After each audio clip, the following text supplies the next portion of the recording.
hace un administrador de base de datos? Tu trabajo es muy importante porque de ti depende la disponibilidad y seguridad de la información en las organizaciones.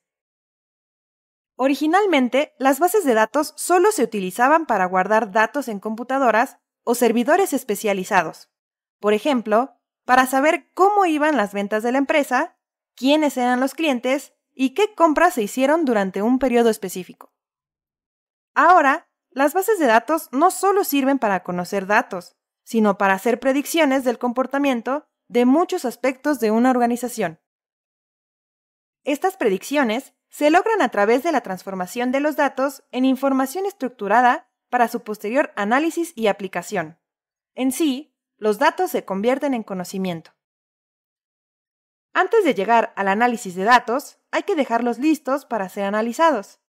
Para ello, el administrador de base de datos aplica metodologías de extracción de datos.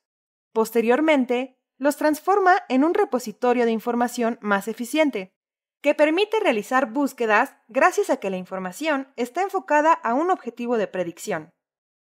Para que la extracción de información en las bases de datos sea lo más eficiente posible, estas deben estar normalizadas.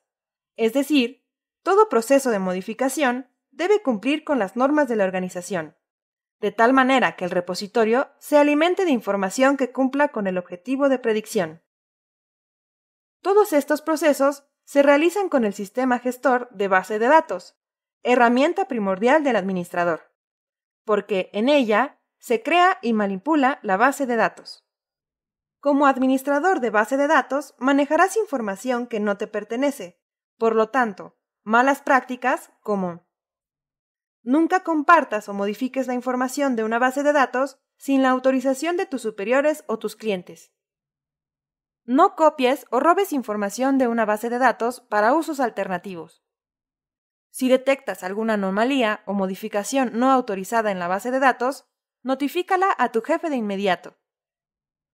Todo almacenamiento, acceso, uso, comunicación, manipulación y disposición de información de la base de datos lo debe conocer tu cliente o supervisor.